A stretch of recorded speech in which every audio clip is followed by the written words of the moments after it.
All right, this is Group 12B presenting on fractional ownership. I'm Eric Steinmetz. Presenting will be Colleen Finnell, Dan Miller, Evan McMurray, and Evan Eckel. In this presentation, we're going to go over what fractional ownership is, the costs associated with both fractional ownership, charter, and outright ownership, the regulations behind Part 91, Subpart K, which is what fractional operators operate under. And then we have two case studies on two different fractional operators, NetJets and PlaneSense. So I'm going to be talking to you about fractional ownership. Fractional ownership is a form of ownership that began in 1986, and ever since it's been becoming increasingly popular due to its wide range for aircraft users. And what fractional ownership is, it's really just a special kind of co-ownership that has benefits that no other form of co-ownership really has. Fractional ownership began in the business aircraft world, but as time went on, it became more popular with light piston-powered aircraft market, so it has a very wide range today. It's very popular due to its economic advantages offered by exception 14 CFR 91.501 section C, which I will be going over in the next slide. Exception under 95.501 does is it creates a narrowly drawn exception permitting operation under Part 91, which is a time-sharing, interchange, or joint ownership agreement. So this helps those who are participating in fractional ownership avoid considerable expenses and significant operating limitations that are associated with operations under Part 135 and Part 121. So it really just creates a great economical and operational advantage for those who are operating with fractional ownership. And since it does have such great benefits, those who are operating under fractional ownership must provide detailed documentation of the charges and show compliance with the rule. And the reason why this is so popular is because there's no similar exception for co-ownership with operations containing small aircraft, single-engine aircraft, turbine-powered aircraft, or piston multi-engine aircraft. Is straight out of the book. It's the 4 interlocking primary agreements of a fractional ownership. The first is the aircraft purchase agreement, which is between the buyers and the sellers. Second is a joint ownership agreement among co-owners and buyers. Third is an aircraft management agreement, which is between the buyers, co-owners, and aircraft management company. Fourth and last is the master interchange agreement between the buyers, co-owners of all aircraft owned by participants in the management company fractional ownership program. So typically what the buyer does when entering a fractional ownership program is they buy a percentage of the aircraft that is equal to the expected annual use of the aircraft. So the example that the book uses is that if someone were to expect 50 flight hours a year, they would buy 1/16 of a share into the aircraft. So basically you don't want to buy more of a share of an aircraft than you're using. And in the next slide, I'll talk about how sometimes because of this, fractional ownership is not beneficial for everyone. It could be uneconomical or impractical depending on how much you use the aircraft. So for fixed wing aircraft, fractional ownership is really only economical if you operate your aircraft more than 50 hours but less than 200 hours. So if you're a user that requires less than 50 hours, it would not be very economical to buy a share because then you're buying less than 1/16 of the aircraft. And so charter services would probably be a lot more economical for your business. And then if you're a user who flies more than 200 hours annually, it would probably be more economical for you to have sole ownership of the aircraft rather than having to share it with multiple companies over the year if you need it for 200 hours, because that's a lot of time out of the year in which the aircraft would be needed. Okay, so today I'm going to be talking about fractional ownership, charter, and ownership, and the expenses associated with each. If a person were to go out and they're going to get a private jet to fly on, These are the three ways that they typically go about acquiring and then flying on said private jet. So I'll talk about these three different ways and then the expenses associated with each and some of the pros and cons and compare the three different ways. So starting off, I'm going to talk about fractional ownership. It's what our group is talking about today, and I'll dive a little bit into it, but not too much in depth. So as we've talked about before, it's a form of co-ownership. A customer is going to come in and they're going to buy a share of an airplane, or it could be, in this case, a fleet of aircraft. As you can see in this photo, this is a group of aircraft that people buy into. And basically, they're going to go ahead and they're going to buy into this share. And what this allows people to do is they can split the cost for the amount of flying that they're doing. So, dependent on their share, they're going to agree to an amount of interest that they're going to pay. And then they're going to pay expenses according to the share. So, maintenance, pilot costs, fuel costs. This is all going to be dependent on the amount that they are allowed to fly and what their responsibility is. And so that kind of helps out and allows people to own a lot more than they actually could, even though they don't own the whole. And they also have a set time according to the share, so they have a set amount of flight hours that they can go and fly. And this kind of becomes a little bit of a negative for fractional ownership, is that while you do have to pay and you don't have to pay the full amount, you have to kind of work with other people to figure out when you can fly on the aircraft or a specific aircraft in the fleet. And so going further into charter and ownership, we'll talk about how these two areas get around that problem. So charter, everyone's kind of familiar with it. It's basically like renting a private jet. So charter is reserving an aircraft for your use. You can fly it, or you can have their pilots fly it. But basically, you don't own the aircraft. You're just, in a sense, renting it. And in a sense, it's also very similar to buying an airline ticket. You're you're paying for the flight. It's only you or a specific amount of people, and you're going to the airport, they're picking you up, and you're going to your destination. Some of the problems that can be associated with this is someone can rent an aircraft before you and you can't use it, or you might have to rent from a bunch of other companies because not one company has a specific airplane for your need. It's kind of a little up in the air, but there are some benefits to it. You're only going to pay for what you use as far as expenses go.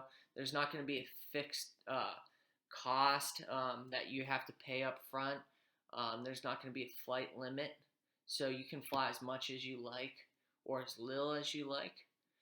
And there's a problem with this. If you keep flying, it's going to become more and more expensive than, say, flying in a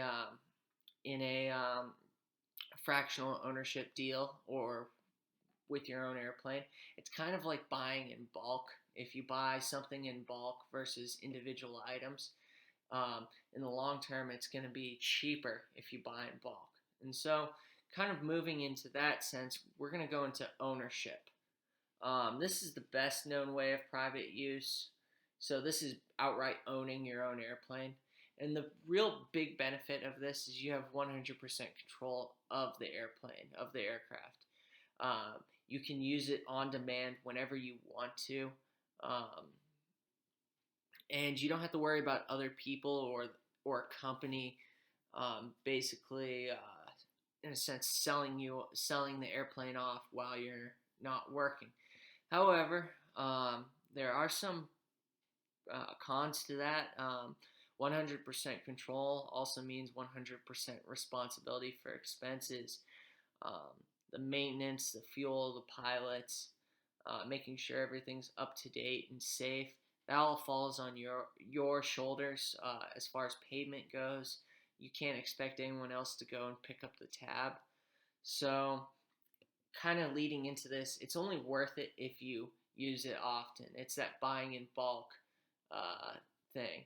If you use it a ton, or if a company has it and they're using it all the time, it's worth it. But if you're not using, or a customer isn't using a private jet or their private jet, it's just sitting there and it's just acquiring time for maintenance, and it's just becoming a money pit. So in the end, ownership is most efficient if it's used often. And so that's it for the presentation. We'll move on to the next area. Hey guys, I'm Dan. I'm going to run through a couple of the FARs in 91 Kilo. Let's start with some basic terms such as the fractional owner. The fractional owner is going to be someone who owns a fraction of the aircraft or rotorcraft. In this case, the minimum is going to be 16th of an aircraft or a 32nd of a rotorcraft. The program manager is going to be the manager of the fractional ownership program. They control the services, operation, and management of the aircraft. A program manager affiliate is someone related to the program manager. They are controlled by or under common control, with another manager holding at least 40% of the equity and 40% of the voting power. A dry leased aircraft is going to be an aircraft where the owner gets the aircraft as needed. The crew doesn't come with it. The crew needs to be arranged by the manager. In the fractional ownership program, it's a system of ownership and exchange where the management services are provided by a single program manager. There needs to be 2 or more aircraft, where each aircraft has 1 or more owners, and at least 1 aircraft has 2 or more owners. A dry lease agreement needs to be signed among all of the fractional owners in the program, and a multi-year program agreement covering ownership, management, and exchange aspects of this program. The program aircraft is obviously going to be the aircraft in the program being fractionally owned. The program flight is going to be a flight in that aircraft where the fractional owner has their passengers or stuff on board. Management services provided are going to be provided by the manager. They're going to be including safety, implementing safety, and establishing those guidelines. They're also going to include employing, furnishing, contracting, training, coordinating, scheduling, and coordinating the pilots and crew. And finally, it's going to be including maintaining the aircraft, keeping records, developing standard operating procedures and manuals for the aircraft, and maintaining the management aspects of that aircraft. Now, in normal old regular Part 91 operations, the PSC has control over everything. In Part 91 Kilo, this gets a little funky. The owner has operational control of the flight when they've been listening to the rights and limitations set between 91 1003 to 91 1013. To put that into perspective, we're currently on 91 1009. We'll get to 91 1013 in a little bit. They have to be listening to the rights and limitations set forth. They also have to be directing the program aircraft to take passengers or property from that owner, and the aircraft needs to be carrying those passengers and property. The owner doesn't have operational control when the aircraft is used under a different part of the FAR. That would be a problem. And when the aircraft is being used for administrative purposes, for example, demonstrating, positioning, maintenance, crew training, or other such activities. In Part 91, again, PSC has control over everything. In 91 Kilo, the owner is responsible for the safe operation and compliance with all regulations and requirements. But the owner can also delegate some or all of those tasks to the program manager. When that happens, the manager and the owner share joint responsibility for compliance with all regulations. In Part 91, again, PSC is responsible for everything. In 91 Kilo, the manager manages the program on behalf of all the owners collectively. So stuff like authorizations, approvals, and specifications are not going to change with who's in the joint program. In 91, we don't really have a normal safety environment or safety reporting system. In 91 Kilo, they need to have procedures for responding to an incident or accident, just like Purdue has here. The manager also needs to establish a anonymous safety reporting system to allow all the employees or owners to report safety reports anonymously with no hazard of being punished for it afterwards. In normal Part 91, the PIC always comes along, the SIC comes along if they're needed.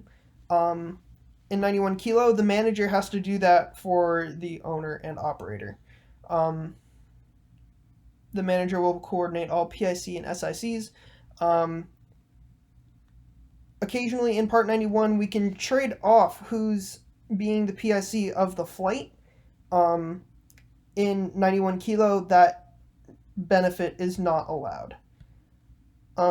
In Part 91, it's bring a sectional, use your checklist if you need it, kind of thing. Of course, always use your checklist. But in 91 Kilo, the program manager will be providing checklists. If it's a multi-engine, they will have emergency cockpit checklists, as well as charts that will be required, or IFR en route terminal area instrument procedure charts. These checklists are going to sound familiar, but in 91 Kilo, each checklist must contain before starting engines, before takeoff, cruise, before landing, after landing, stopping engines. That sounds pretty familiar. That's going to sound just like our Purdue normal operations checklist. On the back side, we get the emergency checklist. In 91 Kilo, they get the exact same thing for multi-engine and retractable gear aircraft. For those emergency procedures, they're going to have fuel, hydraulic, electrical, mechanical, emergency operation procedures. They're also going to have emergency operation of instruments and controls, engine out procedures, and other emergency procedures that are required for the safety of the flight. In Part 91, you can just have a passenger hop in and go. In 91 Kilo, all the passengers need to be briefed, at least orally, when they're allowed to smoke, usually never, complying with lighted passenger signs and no smoking placards, smoking in the lavatory being prohibited, as well as compliance with crew member instructions being required. They also need to be briefed on seatbelts, shoulder harnesses, child restraints, when they're required, compliance with instructions regarding seat backs being up in the upright position, tray tables being up and locked, location and operation of entry door emergency exits, survival of equipment, ditching procedures, flotation equipment, emergency oxygen use, as well as fire extinguishers on board, if there are. Before takeoff, the pilot in command will ensure that each person that needs help getting out of the aircraft in the event of an emergency has been briefed on what will happen if that occurs. Before takeoff, the PIC needs to advise who's in operational control of the flight. Those briefings will be given by a PIC or another crew member. For the safety briefing, there also needs to be a card appropriate to the airplane about exit locations, operation, and other equipment. In Part 91, we don't really have any takeoff requirements in IFR. It can be 0-0 and we'll still be allowed to take off. Unfortunately for the approaches, we do have minimums for those, but we're allowed to shoot those approaches even if the weather reporting system on the ground says that it's lower. In 91 Kilo, we need to have weather that is at least to the published takeoff minimums, unless there's an alternate within an hour of our departure point. There also needs to be, each pilot needs to comply with approach procedures and minimums for approaches, and no pilot can take off in less than 600 feet visibility unless they have an approved enhanced flight visibility system. Instrument approaches in 91 Kilo are not allowed unless the airport has an approved weather source. and the weather needs to report the local altimeter setting. If there is no local altimeter setting, the pilot needs to get the setting from an approved source on the approach chart.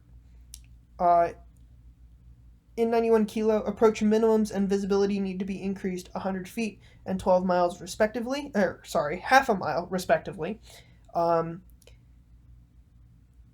course, that's not to exceed the ceiling and visibility requirements to be used as an alternate for if there's an airport with precision approaches. The minimum for approaches would be 2 miles and 600 feet. If there is only non-precision approaches, it would be 2 and 800 feet.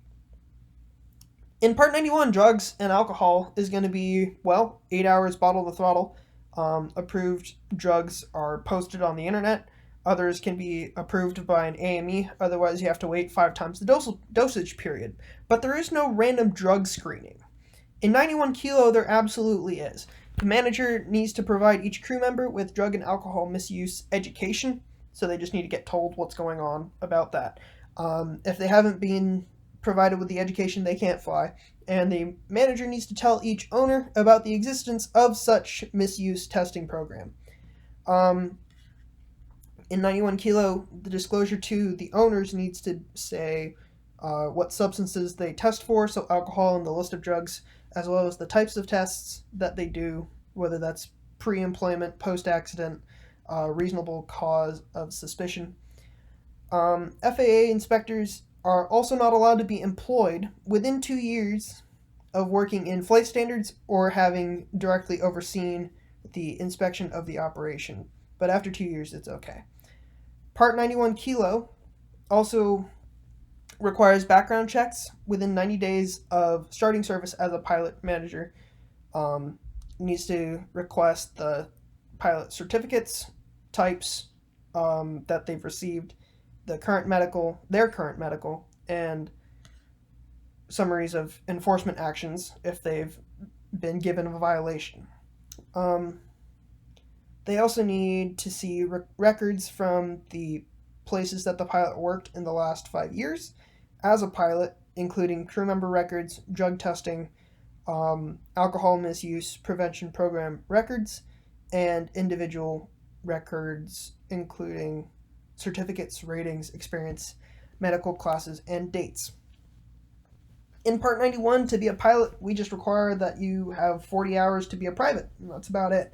In Part 91 kilo, obviously, to fly other people for owners, you're going to need a lot of hours. Part 91 kilo says that pilots cannot serve as PIC or SIC unless the PIC's total time is at least 1,500.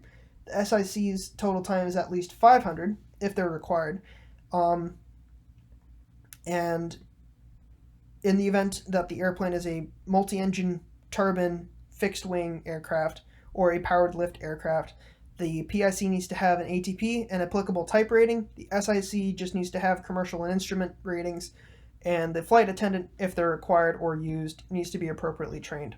If the airplane is not large, multi-engine, turbine, fixed-wing, or powered lift, the PIC can just be commercial and instrument rated, the SIC can be commercial and instrument rated, and the flight attendant can be appropriately trained. In 91, there are no flight time requirements or limitations in terms of duty days. In 91 kilo, you can't have flown more than 500 hours in a quarter, 800 hours in 2 consecutive calendar quarters, or 1,400 hours in a calendar year. In Part 91, there are no real rest time minimums. In Part 91 kilo, you can't have less than essentially 10 hours per day of sleep, of normal rest for a normal duty day. In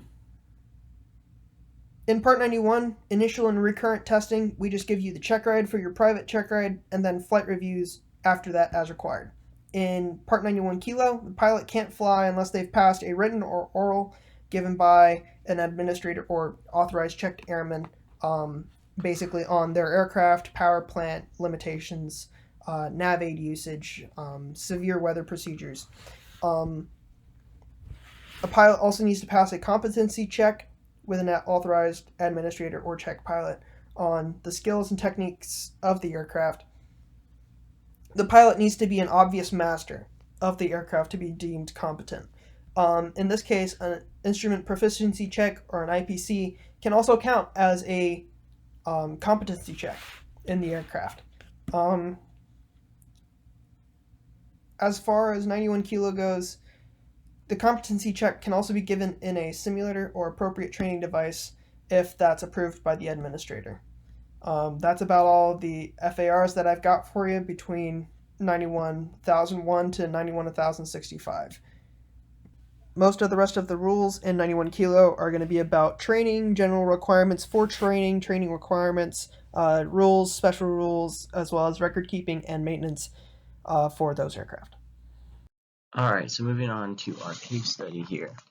We have, our first off is going to be NetJets, which is probably the most famous fractional Part 135 style carrier, not only in the United States but in the entire world. So, starting off a little bit of history, NetJets was founded in 1964 as executive jet aviation by a couple of pilots, including former generals Curtis LeMay and Paul Tibbets, Tibbets being the pilot who actually flew the B-29 that dropped the first atomic bomb in World War II.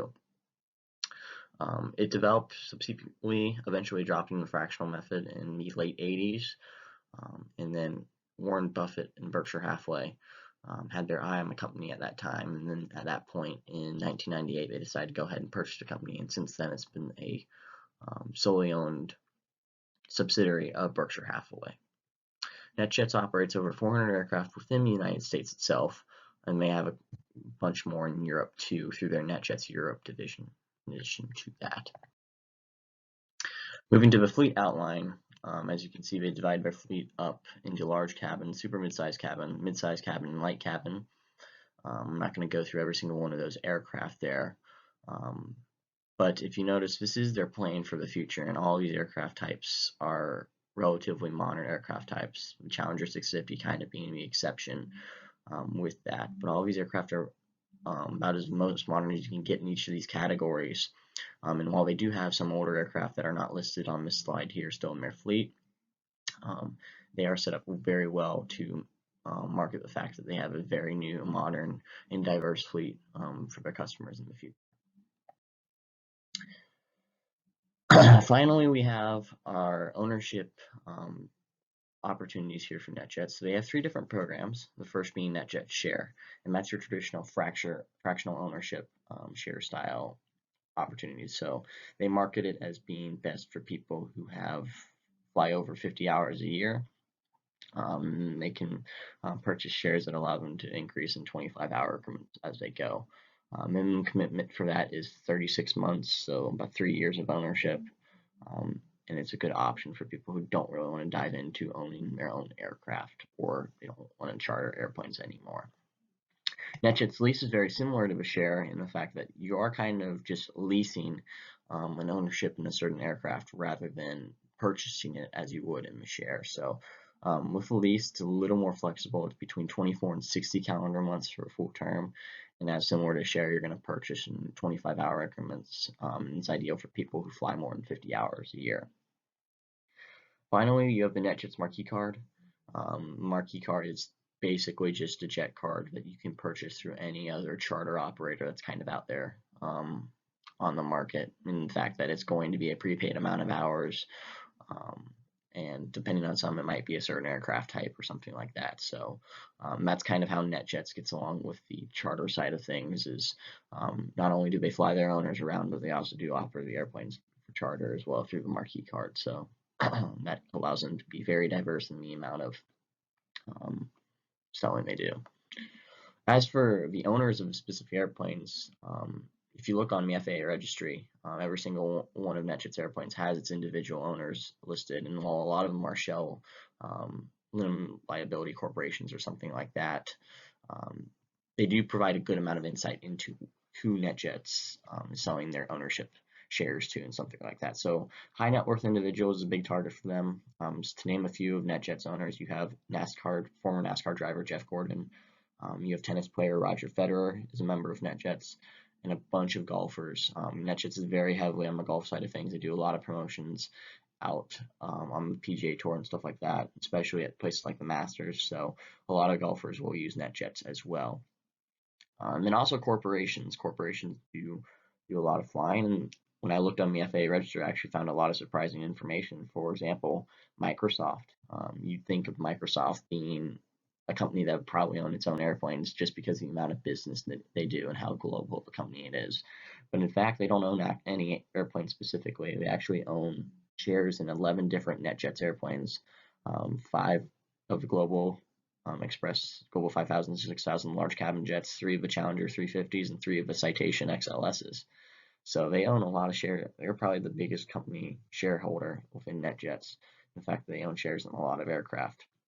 Other companies that own shares in NetJets aircraft include Capital One Bank. We've all seen those commercials on TV before, and Intel, the computer company as well. Our second case study is on PlaneSense. PlaneSense is a fractional ownership company based out of Portsmouth, New Hampshire. It was started in 1995 and has grown immensely over its continuous years in service. With a fleet of over 40 aircraft, they can fully service any desire in joining a fractional ownership program. PlaneSense fleet contains 3 different types of aircraft. The Pilatus PC-12 contains 6 large seats with a generous pressurized cargo area that is accessible during flight. Pilatus PC-24 contains executive seating with 8 chairs and contains the same cargo hold as the PC-12. Lastly, the Nextant 400 XTI jet is a twin-engine aircraft containing 8 luxury seats. PlaneSense operates in the U.S. as well as Canada, Mexico, the Caribbean, Bahamas, Bermuda, and Cuba. They have to date visited over 916 different airports and has been to 46 different states in the U.S. PlaneSense can be joined for either business or pleasure. When it comes to business, this fractional ownership program allows you to control travel on your own time.